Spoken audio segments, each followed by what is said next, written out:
We would like to welcome you to our council meeting today, June 2nd, 2020, our Zoom council meeting. And my name is Brett Hills. I'm conducting.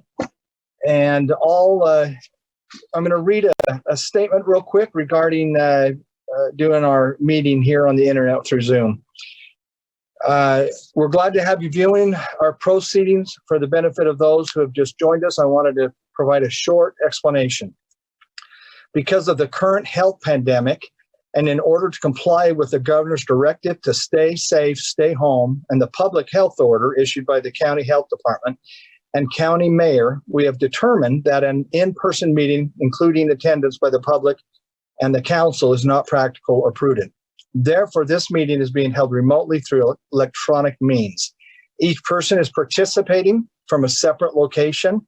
We are totally dependent upon the internet and technology to broadcast this meeting and to ensure that the public has an opportunity to view the proceedings. However, there could be a malfunction that is totally out of our control.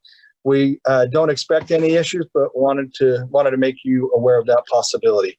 If you would like to submit citizen comments or public hearing comments, please email, and these are all lowercase, city.council@murray.utah.gov. That's city.council@murray.utah.gov.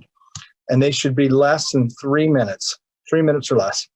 Include your name and contact information, and they will be read into record. All council members are here.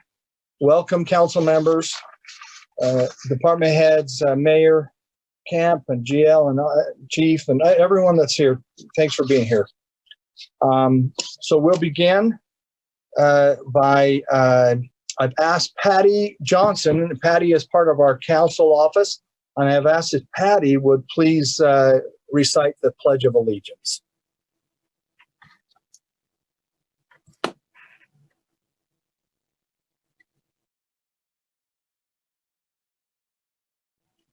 Are you muted, Patty? I think you're muted, Patty. I think you're muted. Okay, here we go. Go ahead, Patty. I pledge allegiance to the flag of the United States of America and to the republic for which it stands, one nation, under God, indivisible, with liberty and justice for all. Thank you, Patty. I appreciate you doing that for us. You're awesome. Not really. Yeah, you are. Thank you, thank you, thank you. Okay, we will move on to the citizen comments. Again, Jan, do I need to read the email again, or is that good enough and you'll just start reading them? I can start reading them, but did you want to approve the minutes first? Oh, yeah, that's a good idea. I'll pass through that. Thank you for correcting me on that. We have our council meeting minutes from our last Zoom council meeting, May 19th, 2020. If there's any questions or corrections or any statements that need to be made, go ahead. Otherwise, we'll ask for a motion.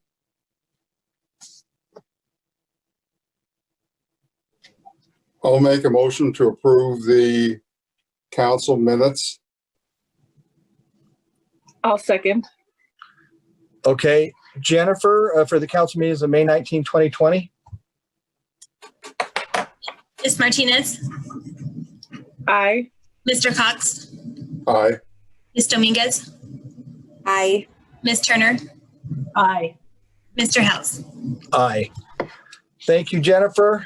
Thank you, council. Now we'll go on to Jan Lopez, our council director, will read through citizen comments that she has received. I understand there's about 7 or 8 or 9 of them. So Jan, if there's more, that's great also. Okay, I think I have 9. I'm going to start. This first one is from Wendy Livingston. It was actually directed to Dale Cox. We live on Willow Grove Lane within your district, and I have recently been informed that Murray City is beginning the condemnation process on a parcel I own in order to extend our street. We and our neighbors have several concerns with this project, and we are hoping the city will reconsider and go with the alternate plan that would not require taking of my property. I understand that it was likely that the original plan was for our street to go through to connect to Tripp Lane. However, we purchased this home 2 years ago, and it seemed reasonable to us that this was not actually going to happen because, one, it had been 16 years since our street was developed and nothing had changed. And two, part of our purchase was a parcel of land that extends into the road. Because this parcel was sold to the previous owners, it seemed likely that the plans had changed for our street. We did not anticipate that Murray City would use eminent domain to take this parcel of land. When the adjoining property on Tripp Lane was rezoned, the developer told us that they would likely develop this land as a cul-de-sac from Tripp Lane, which would not affect us. Since that time, Murray City has pushed instead for our street to be extended rather than building a cul-de-sac. The developer has told us that both plans are workable and that the same number of homes will be built in either case. We and our neighbors have several concerns about this road going through. One major concern is that we anticipate that it will get significant cut-through traffic going to both Riverview Junior High and Viewmont Elementary. Our street is much narrower than other thoroughfares to the schools, and we are concerned about the safety and ability to accommodate that much traffic. Studies also show that the incidence of crime is increased on a through street, and property values are decreased. All of these concerns could be alleviated for both us and our neighbors and the residents of the new development by developing this new area as a cul-de-sac from Tripp Lane. Thank you for your service to Murray City and for taking the time to listen to our concerns. The second one is from Doug Barnett and Emily Barnett, and they live on Willow Grove Lane. This one was a little long, so I have had to cut it in a few areas. We're writing to you regarding the proposed extension of Willow Grove Lane, connecting it to Tripp Lane by Riverview Junior High School. We only learned of the city's plans due to the condemnation notice sent to the owners of the parcel that the Livingstons own. It seems like an extreme disservice to the owners of this property and those of us living on Willow Grove Lane that the city would be condemning property before allowing us the opportunity to view and comment on the plans. Therefore, I am writing to let you know we are strongly opposed to the road extension. We are extremely concerned about the increased traffic that would result by extending Willow Grove Lane. This extension would connect our subdivision to Riverview Park, Riverview Junior High, and Viewmont Elementary, and the new Ivory subdivision, which these families would quickly use this connecting street, causing a significant increase to traffic. Also, vehicles that currently travel down 700 West, which is built to handle larger volumes of vehicles, would divert through our subdivision. Willow Grove Lane is not a wide street. If any cars are parked on the street, there is only room for one vehicle at a time to pass. Large volumes of traffic in the morning and afternoon to pick up children from school could result in many vehicle accidents or even harm to children walking home. The extension of this road is being suggested related to the development of the property residing next to our home. I am in no way opposed to the development of this property, but it is my understanding the developer has submitted several plans to the city. One with the road going through and another with the road ending in a circle. With both plans, the number of homes that can be built is the same. Therefore, the long-term tax dollars the city would receive would also be the same. While the amount of money the city is offering to condemn my neighbor's property for this road is minimal, it seems like a waste of city resources given that the property can be developed without this condemnation. In this time of economic crisis and its impact to the city budget, Murray City should be conserving all funds possible. Finally, when this property was originally purchased, the former development director spoke with residents on our street and assured us we would have a choice in determining if this road should be extended. The resounding feedback he received was that we did not want the road extended. However, the city either never received this feedback or has chosen to ignore it. I strongly encourage city planners to consider alternative plans. The third one is from Kathy Milne, and she lives on West Tripp Lane. My name is Kathy Mill, and I lived in the last house on Tripp Lane. While I am excited and happy that the old Galvin property, Kinney Corner to me, is going to be developed, I do have concerns about the future traffic problems. If the road is developed from Willow Grove Lane to Tripp Lane, there will be more congestion and it will be less safe for our children. I lived in Sandy before moving here, and a road in the subdivision came out on one side of my property. Cars continually ended up in our yard, and our landscaping was destroyed many times. That is one of the reasons we bought our home in Murray. It was and is on a dead-end street. While there have been parking issues in the past with the ballpark and with football, things have gotten better. Our neighborhoods consist of many cul-de-sacs and circles. This makes it a safer place for our children to play outside. I am asking you to please consider the safety of our children as they walk to and from school. If you put a road in, it will be narrow and people will speed. There will be continuous traffic, which can bring in more crime. Let us stay with the design of the rest of the neighborhood. Put in a cul-de-sac with a walkway if needed. Let's keep our neighborhood and our children safe. No through street. I have had a few conversations with individuals who either bought the property or are developing it. While they have stated they do not know if a through street is in the plans, a couple of the individuals have told me that they would prefer a cul-de-sac. Reason one would be able to put in more homes, and reason two, they said it would be safer and not only fit in with the neighborhood, but less congestion of traffic. I agree with them. A little more traffic from a cul-de-sac is preferable over the traffic a through street brings. I am also sad and disappointed that we have not been informed as to what is taking place in our neighborhood with this development. Please consider our concerns and the issues a through street would bring into our neighborhood. Thank you. The next one is from Dana Cowan. Not sure his address, but he says, he or she, please do not extend Willow Grove Lane. The harm that opening this street will do to this neighborhood is awful. The amount of traffic that will flow through this small community will cause nothing but harm. We already have Green Oaks that opened up to through traffic many years ago. Green Oaks is a residential street that was permitted to open up in spite of the fact that this should have never been a major thoroughfare. Now to add the traffic coming off Green Oaks, going to Willow Grove Lane is harming citizens living in the neighborhood. The reasons to extend this street does not outweigh the harm of those living on Willow Grove and Cherry Oak Circle. Speed coming from the softball field, church, school, and new housing will be harmful. You can help keep our children safe from the traffic that will only cause harm, not to mention all the other residents hurt by the increased traffic. Please, this street cannot handle the traffic should Willow Grove be extended. Thank you. This next one is from Darren and Lisa Bell, and they live on Cherry Oak Circle. We are writing in regards to extending Willow Grove Lane.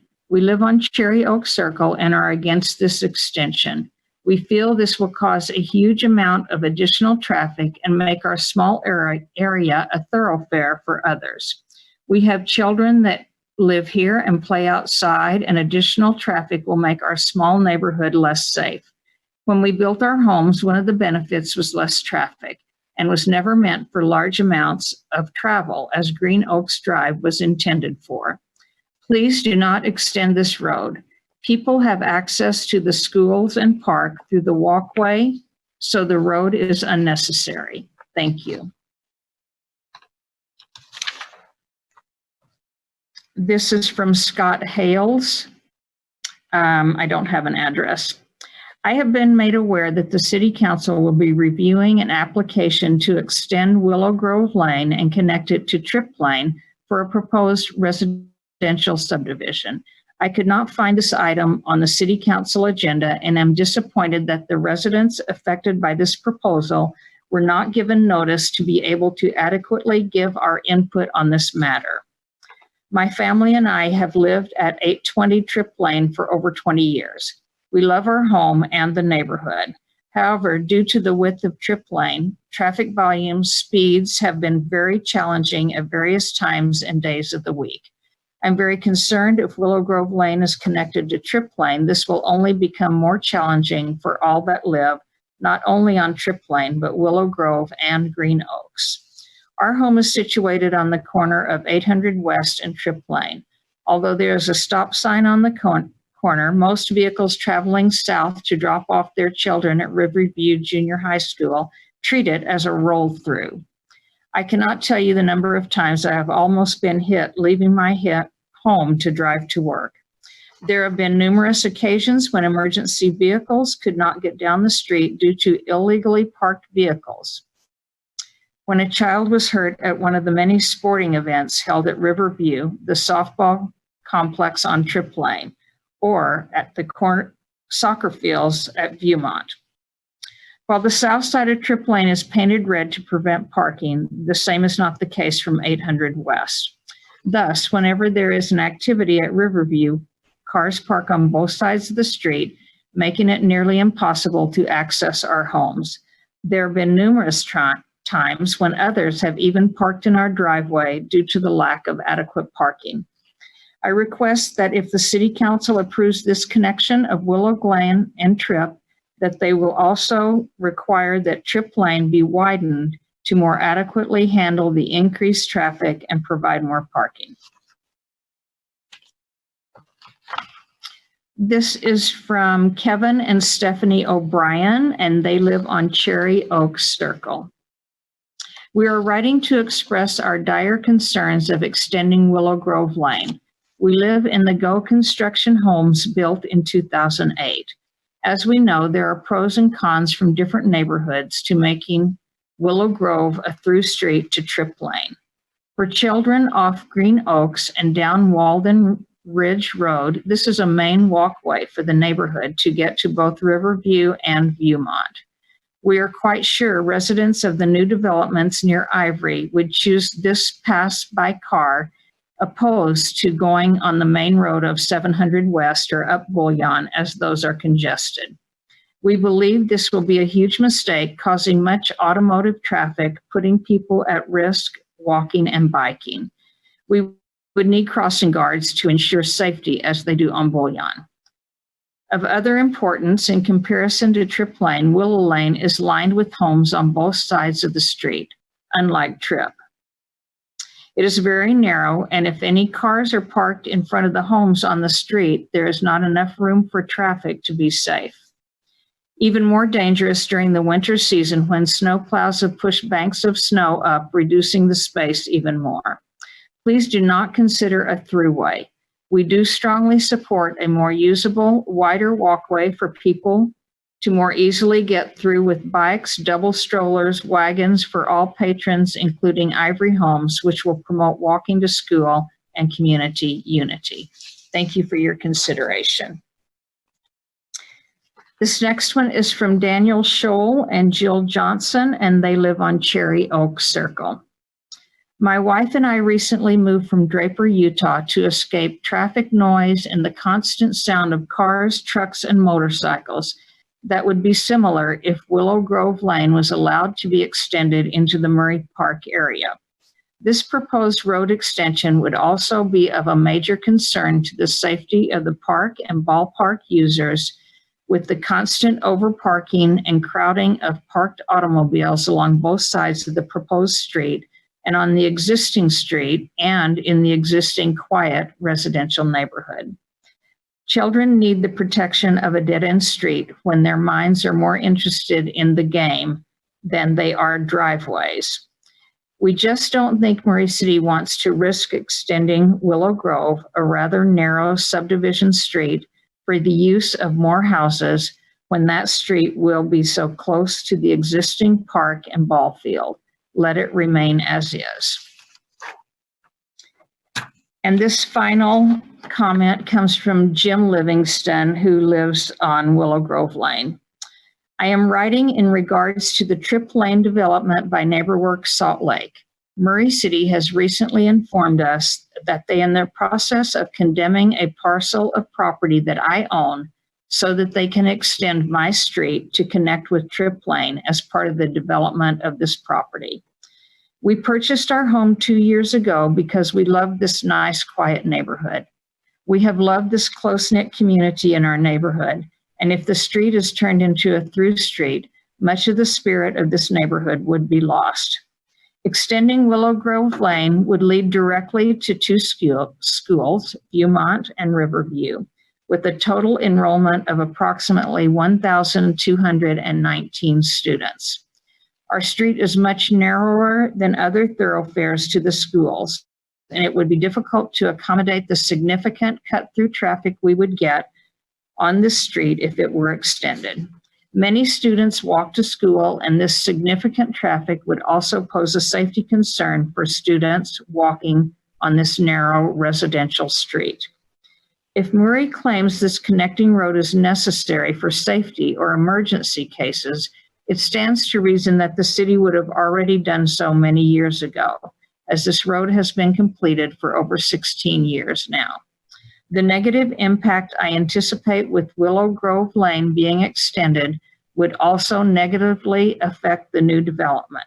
NeighborWorks Salt Lake originally planned to develop this property as a cul-de-sac from Trip Lane. This plan would leave my neighborhood unaffected and would also provide a better neighborhood for the prospective homes in the new development. While I understand the challenges in balancing the city's needs for roads and of protecting neighborhoods, I feel that in this case, the negative impact of extending Willow Grove Lane far exceeds any improvement. We have met with each resident in our neighborhood and all the residents at the west end of Trip Lane, where these streets would connect, and none are in favor of this connection. While some citizens outside of our neighborhood may see a convenience in this cut-through road, the impact would be tremendous for those of us living on this street. A city's condemnation of personal property should be considered as a last resort. And as there is an alternative and viable plan for this new development that would not involve the condemnation of my property, I would like Murray City to choose this alternative plan. Thank you. And Brett, that's all of them. Thank you, Jan, for reading those, and thank you to our citizens for your comments. I'm not aware that the issues that it sounds like all those issues are on Trip Lane, that they have not been scheduled to come. I don't believe, Jan, to come before the city council. Am I correct on that? We have nothing on our schedule related to the connection of those streets. Okay. All right. Thank you. And again, thank you for the citizen comments. We appreciate it. Okay. Next, we'll go on to the consent agenda. We have three of them, one appointment and then two reappointments. First, consider the confirmation of the mayor's appointment of Lily Ellingson to the Arts Advisory Board to fill a vacated position for the remainder of a term to expire January 1st, 2023. The second one, consider confirmation of the mayor's reappointment of Vicky Matsumori to the Library Board for a 3-year term to expire June 30th, 2023. The third one, consider confirmation of the mayor's reappointment of Nicholas Skeen to the Library Board for a 3-year term to expire June 30th, 2023. Mayor Camp presenting.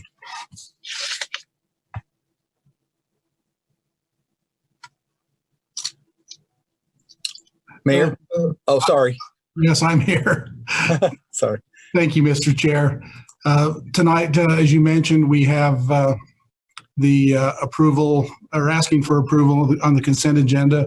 But first of all, a new appointment to the Arts Advisory Board, that of Lily Ellingson. And Lily, if you've looked at her resume, very, very impressive young woman. She has direct experience in the arts, member of the drama club at Skyline High, and honors painting and drawing major at the University of Utah, as well as a artist residency at the Nicholas Taft Center Theater, or the Nicholas Taft Center at the University of Utah. And she will be a great addition to our Arts Advisory Board. There are many other qualifications that she has if you look at her resume. So we're thrilled to have her serve. The other two, as you mentioned, Mr. Chair, are the reappointment of two of our library board members, the reappointment of Vicki Matsumori to serve a term to expire June 30th of 2023, and reappointment of Nicholas Skeen also to a term to expire June 30th of 2023. So that is the consent agenda for this evening, and we're asking for your approval. Thank you, Mayor Camp.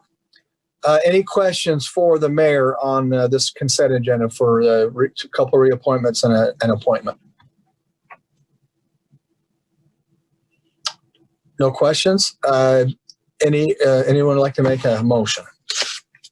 I'll make a motion that we approve the consent agenda as a whole.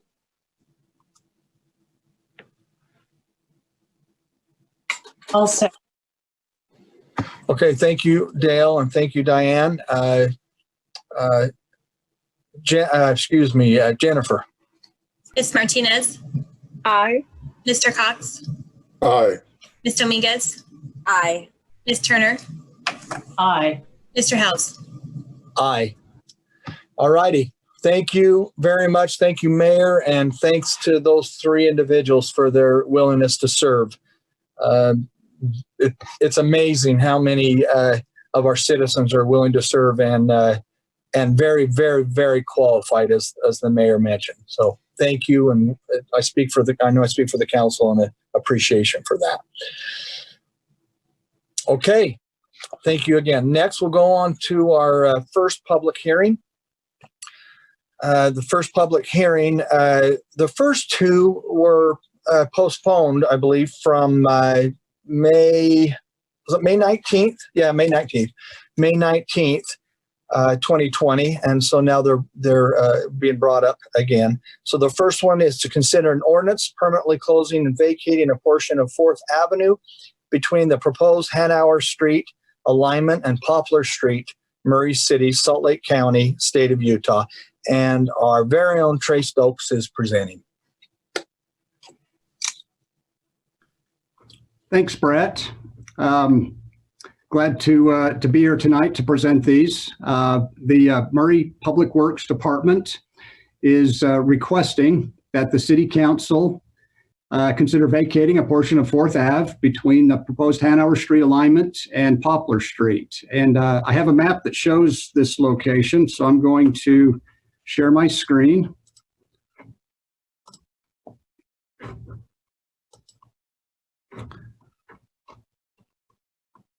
So the proposed vacation location is shown in blue. It's the portion of 4th Avenue that lies between Hanover Street and Poplar Street. This right-of-way has been planned to be vacated as part of the MCCD redevelopment project. The south half of this right-of-way will be used to reestablish a parking lot for the day office building, which will lose their parking lot as part of the Hanover Street.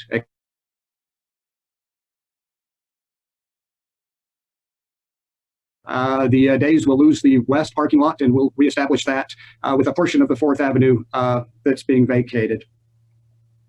The north half of 4th Avenue that's adjacent to an RDA-owned property will be absorbed by that property and used for future redevelopment. So notices of the proposed 4th Ave vacation have been sent to adjacent property owners, affected entities, and property owners within 300 feet of this location. A sign was also placed on site to provide a notice of the public hearing. So with that, are there any questions, comments, or concerns? Thank you, Trey. Council, do you have any questions for Trey?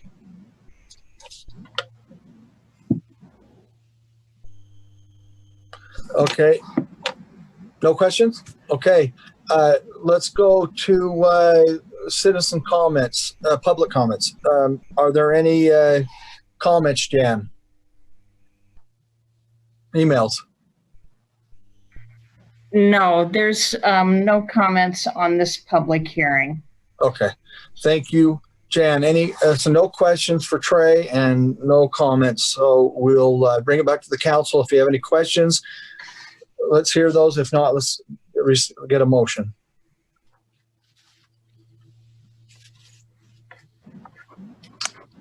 I'll make go ahead, Diane.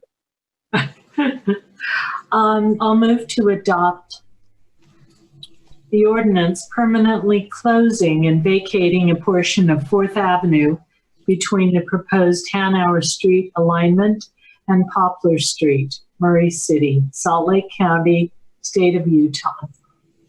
Thank you, Diane. Do we have a second? I'll second. Thank you, Kat. Jennifer? Ms. Martinez, Aye. Mr. Cox, Aye. Ms. Dominguez, Aye.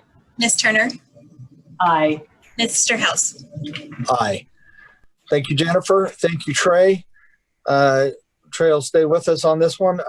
Second public hearing, consider an ordinance permanently closing and vacating a portion of Poplar Street from 4800 South to 5th Avenue, Murray City, Salt Lake County, State of Utah. Trey. Thanks, Brett. I'm going to sound like a broken record, but the Public Works Department is requesting that the City Council vacate a portion of Poplar Street between 4800 South and 5th Avenue. And I'm going to bring up that same great map and just show a different location. So the proposed area is shown in yellow, and it is Poplar between 4800 South and 5th Avenue. And it is located just east of the proposed Hanover Street extension, as well as the proposed City Hall. This right-of-way has been planned to be vacated as part of the MCCD redevelopment project and will be used for new City Hall parking lot.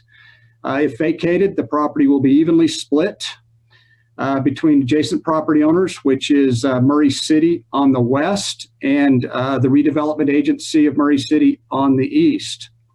Again, notices of the proposed Poplar Street vacation have been sent to adjacent property owners, affected entities, and property owners within 300 feet of the affected area. A sign was also placed on site to provide notice of the public hearing. Any questions, comments, or concerns that I can answer?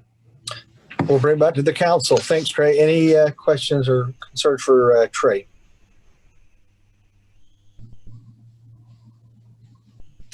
Okay, seeing none. Jan, do we have any public comment regarding this? There are no public comments. Okay, thank you. We'll close that part and again, bring it back to the council for a motion. I'll go ahead and make a motion that we consider an ordinance permanently closing and vacating a portion of Poplar Street from 4800 South to 5th Avenue, Murray City, Salt Lake County, State of Utah. Thank you, Rosalba. Do we have a second? I'll second the approval of the ordinance. Thank you, Dale. Jennifer? Ms. Martinez, Aye. Mr. Cox, Aye. Ms. Dominguez, Aye. Ms. Turner, Aye. Mr. House. Aye.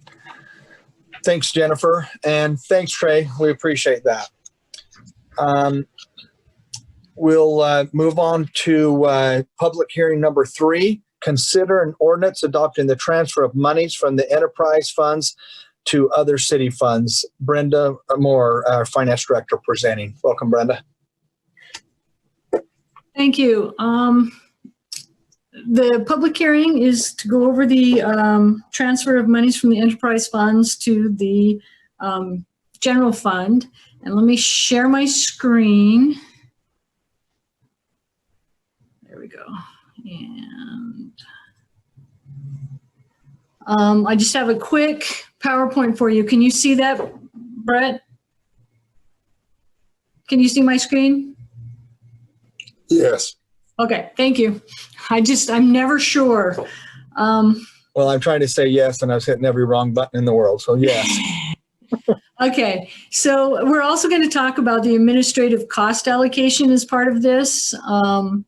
So we do transfers out, which is a calculation based on the percent of the enterprise fund revenue. Currently, it is 8%, and it will be from the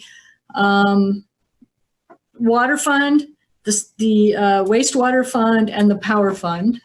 It represents what I would call a shareholder return on investment to the general fund to subsidize services that would otherwise require an increase in property taxes.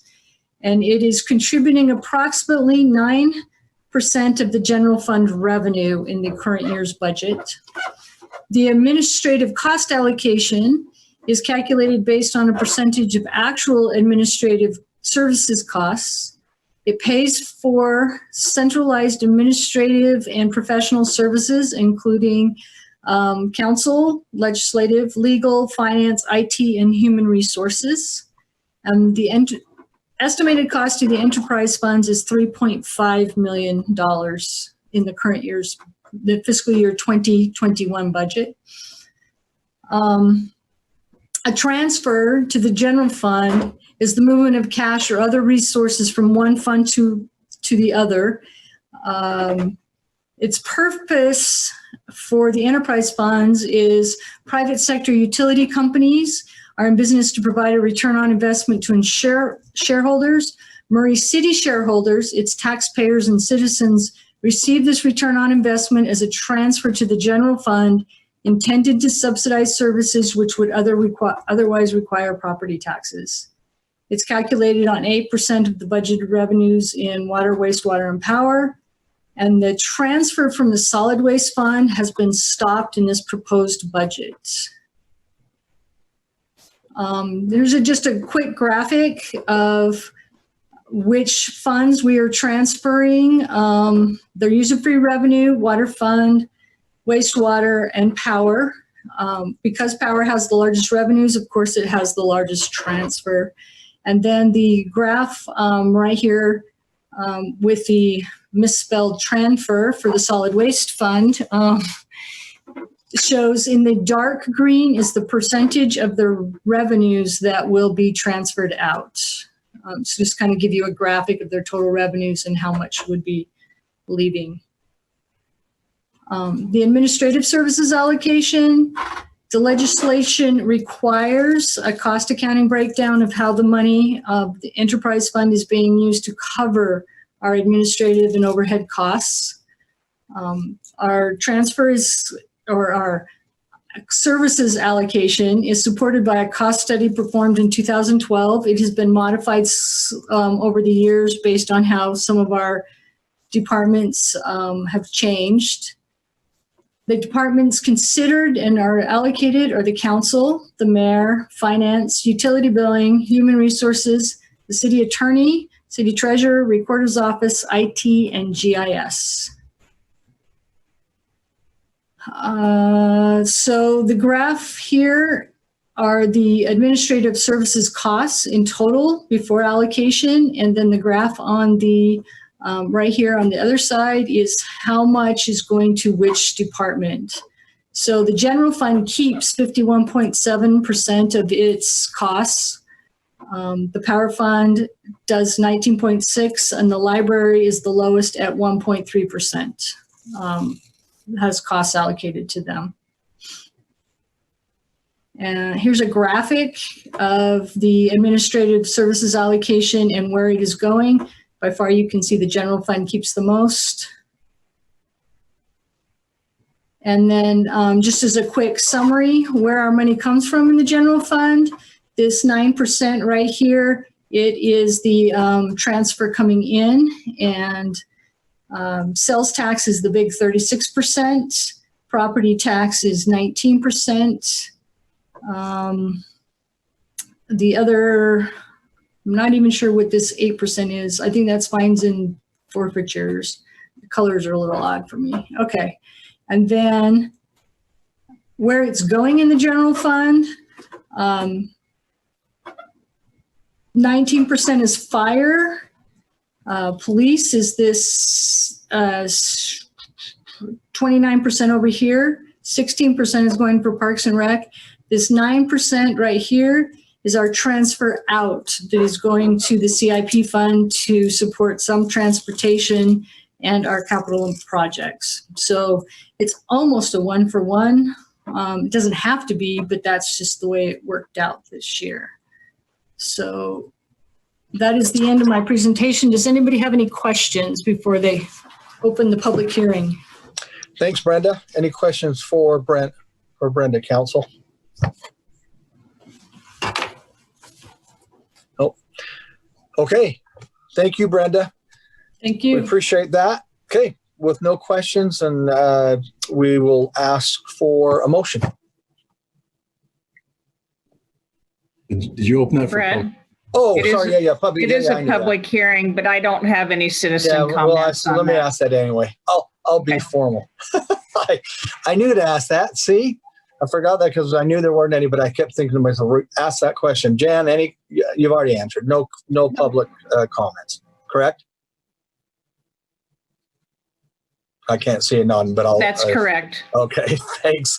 All right, we'll close that portion. Thanks, JL. We will bring it to the council for a motion.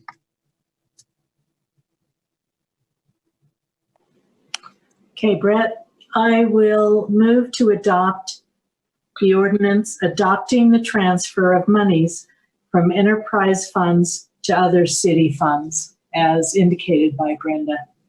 Awesome. Do we have a second? I'll second. Thank you, Dale. Jennifer? Ms. Martinez, Aye. Mr. Cox, Aye. Ms. Dominguez, Aye. Ms. Turner, Aye. Mr. House. Aye. Thank you, Jennifer. Thank you, Brenda. Okay, for a final public hearing, is consider an ordinance adopting the final 2020-2021 fiscal year budgets for Murray City, including the library fund budget. Brenda Moore, again, our finance director. So no formal presentation on this one. We're here to have the public hearing to talk about the fiscal 2021 budget, which includes the general fund, enterprise funds, library, capital improvement, and the internal service funds. We are presenting as required by law a balanced budget. Due to COVID-19, the general fund is using $2.9 million of reserves to balance the budget, or 28% of the estimated fiscal year 2019-2020 budgeted reserves. While not anticipating a pandemic, this type of situation is why we have reserves, so that we can carefully analyze what's going to happen in the next year when it is so unknown, and then make some long-term goals or changes in the future if we need to. I believe the revenues in this budget were below 10% below fiscal year 2020's budgeted revenues. Operations are budgeted at 10% less, with a total expenditure decrease of 3%. I believe the budget allows the city to continue to provide, in the short term, the level of services our citizens expect, while we monitor the longer-term economic effects of the COVID-19 and the pandemic and the economic recovery. All righty. Thank you, Brenda. Do we have any questions for Brenda on this? Okay, seeing no questions, Jan, are there any public comments? No comments. All right, thank you. Then we will bring it back to the council for a motion. I'll make a motion based on the fact that this year is unique with meetings held remotely and citizens having no opportunity to attend and speak to the public hearing in person. I think it makes sense to allow input until the next city council meeting. I move to leave the public comment period open and continue the public hearing and council consideration on the final 2021 fiscal year budget to June 16th, 2020. Okay, thank you, Dale. Do we have a second with leaving the open here? Leave this opening for public comments for June 16th. I'll second that as well. Thank you, Rosalba. Any questions on that? Okay, thank you. Jennifer? Ms. Martinez, Aye. Mr. Cox, Aye. Ms. Dominguez, Aye. Ms. Turner, Aye. Mr. House. Aye. Okay, thank you, Jennifer.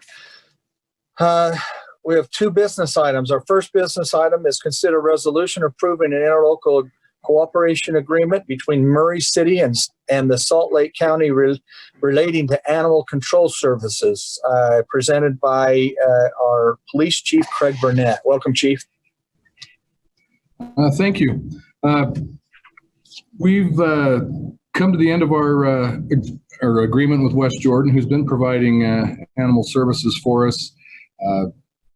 The RFP came back with Salt Lake County coming in a little bit cheaper and offering a lot of different services that West Jordan hadn't been providing. And that not that they wouldn't, it's just the county has more services to offer. West Jordan has done us a great job, but looking at the RFP and the costs and the benefits to the city, Salt Lake County had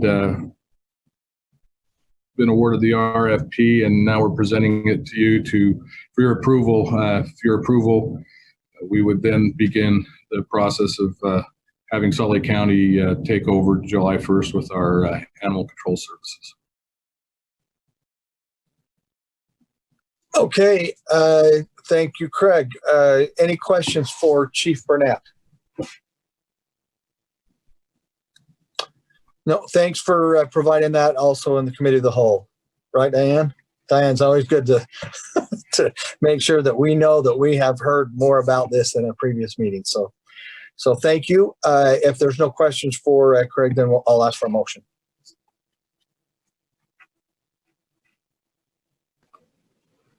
I'll make a motion that we approve a resolution approving the interlocal cooperation agreement between Murray City and Salt Lake County related to animal control services.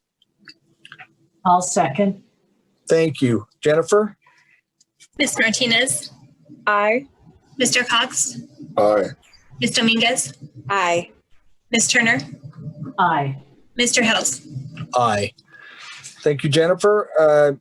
Thanks, Craig. Appreciate it. Second on business item is consider a resolution of the Murray City Municipal Council approving an interlocal agreement between Murray City Corporation and the Redevelopment Agency of Murray City and Murray City Corporation for the conveyance of the RDA's portion of the vacated section of Poplar Street to the city. And our council rep, GL Critchfield, will be presenting. Welcome, GL.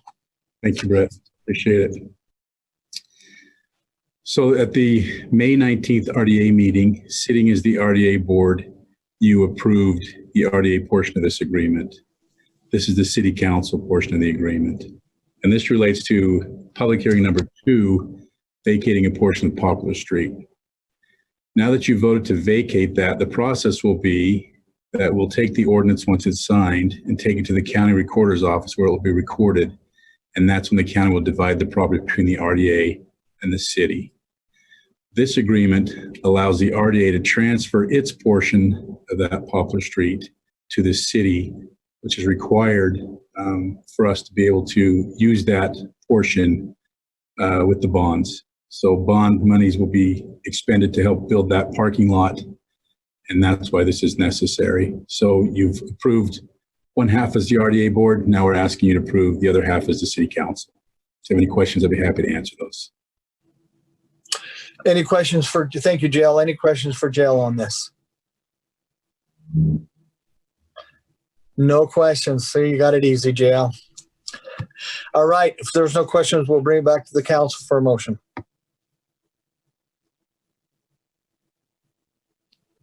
I will go ahead and pass the motion. Consider a resolution of the Murray City Municipal Council approving an interlocal agreement between Murray City Corporation and the Redevelopment Agency of Murray City and Murray City Corporation for the conveyance of RDA's portion of the vacated section of Poplar Street to the city. Thank you, Rosalba. Do we have a second? I'll second. Thank you, Kat. Jennifer? Ms. Martinez, Aye. Mr. Cox, Aye. Ms. Dominguez, Aye. Ms. Turner, Aye. Mr. House. Aye. Thank you, Jennifer. Thank you, JL. Okay, before we go to the mayor's report and our questions, I've been informed that we have another citizen comment. Jan, would you please present that? Yes, thank you for that accommodation. I did receive this prior to the meeting beginning. However, I didn't realize it was for citizen comments and just thought it was an email I'd respond to tomorrow. So this is from Aaron Turner. And again, Mr. Turner, I apologize. He lives on Wilford Avenue. City Council, I was showing my daughter around the Murray City building today and observed a sign outside the Detective Division office on the second floor, disallowing firearm into that office by non-law enforcement personnel. The authority to restrict firearms in a secured area is authorized by state statute 76-8-311.1. I checked with the employee at the window and inquired about lock boxes and was informed that she knew of none. The same statute noted above in Section 4A requires lock boxes to be provided, as that is a requirement in order for the area to be considered secured. It appears that Murray City is not in compliance with the state law on this matter and either needs to provide lock boxes as required or remove the sign indicating no firearms are allowed. And Mr. Turner goes on to include that section from state code. And it is too lengthy for me to read through in the 3 minutes, but he's highlighted a few areas that I will read.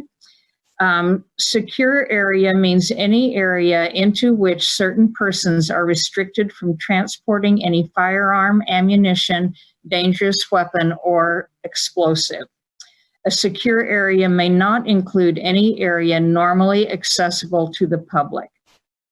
A person in charge of a correctional, law enforcement, or mental health facility may establish secure areas within the facility and may prohibit or control by rule any firearm, ammunition, or dangerous weapon or explosive. A little further down, he highlights that provisions shall be made to provide a secure weapons storage area so that persons entering the secure area may store their weapons prior to entering that secured area. He's also included here, and I can send this to all of you tomorrow by email. He's included a picture of the sign that we have in our window upstairs. So I think that covers it. Okay. Thank you, Brett. You're welcome. Thank you, Jan, and thank you, Mr. Turner. Okay. We have come to the part of the mayor's report. Mayor. Okay, thank you, Mr. Chair. I want to mention, first of all, that we have received most of the email comments that were read this evening regarding the Willow Grove area. So I want you to know that we have received those and are taking those into consideration as we're moving forward with the planning over there. A couple of other things this evening. Our city facilities and programs continue to implement a phased reopening in accordance with the Utah Leads Together plan. This week, the recreation center opened yesterday. We had about 150 people visit yesterday. So that's really good. There are stringent cleaning procedures and social distancing practices in place there as well. Also, we have welcomed back the food trucks to Murray Park on Tuesday nights. They're there right now. They should have been there at 5 p.m. We have enhanced cleaning and social distancing measures in place there also. This is the second Tuesday that they have been there. Last week was considered a success as well. And we are providing tables at picnic tables in the area that are distanced appropriately. The outdoor pool is scheduled to open on Friday, June 12th. The pool will have limited hours and a reduced capacity to stay within the health department guidelines that are in place right now under the yellow threat level. This Friday night will be the Greatest Showman sing-along at the amphitheater in Murray Park.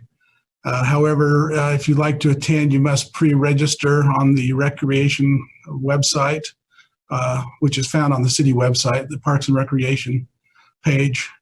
You have to pre-register because of limited space. Then I wanted to talk a little bit about our police department. Our police department assisted Salt Lake City on Saturday when the protests for George Floyd in downtown Salt Lake City turned violent. We had 4 vehicles with 5 officers respond. And if you were watching the TV coverage, you may have seen a Murray police car being vandalized by the protesters with 2 of our officers inside. Even though all the windows were broken and there were multiple dents on the car from hitting and kicking, I'm grateful to report that our officers were not injured.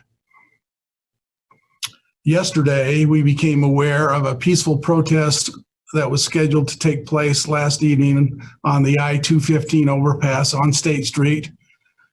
We monitored the protests throughout the evening, and I'm grateful to report that the protesters were peaceful and there was no violence or property damage involved in that protest.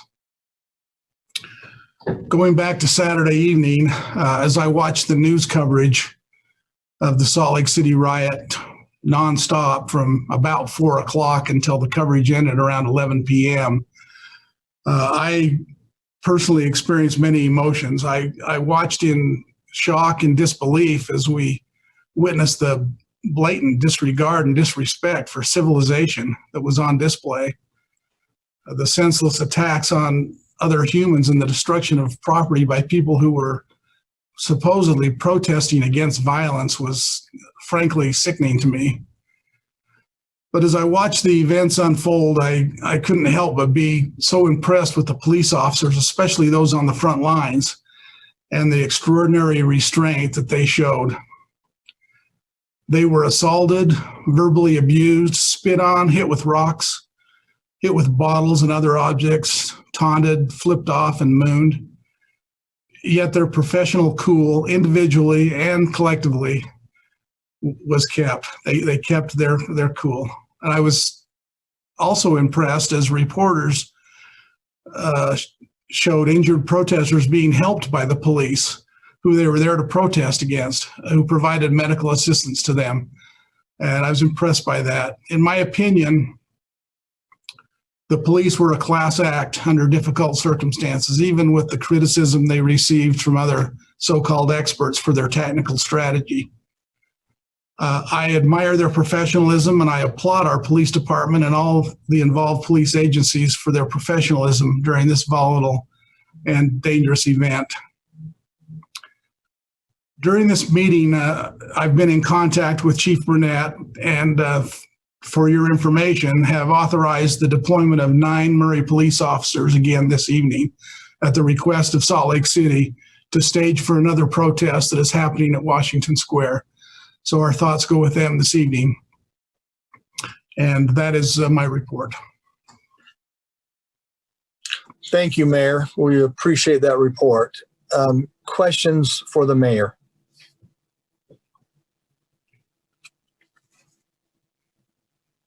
No questions for the mayor? Any statement? Well, I'll make a statement and say thank you, Mayor. Thank you, Chief Burnett. And I noticed the protest that was going on 215. I've been notified of it also. I'm was very peaceful, and I was grateful for that here in Murray. Very, very respectful and no violence at all. But I appreciate that report, Mayor, on the Salt Lake City and our police officers, and grateful that no one got hurt worse than what happened. But again, thank you for your report, Mayor. Thank you to our council members, to all our first responders, to the department heads, everyone. We appreciate it. These are tough times with COVID-19 happening, and then all of a sudden everything else just kind of breaks out, and it's tough. And so we are appreciative to all our citizens for their support. It kind of goes to show when you read our citizen comments how they might be concerned, but they're sure kind. They're never disrespectful. We have a great city. So, Mayor, anything else before I adjourn, or council members before I adjourn? Okay. Thank you so much. Have a good evening.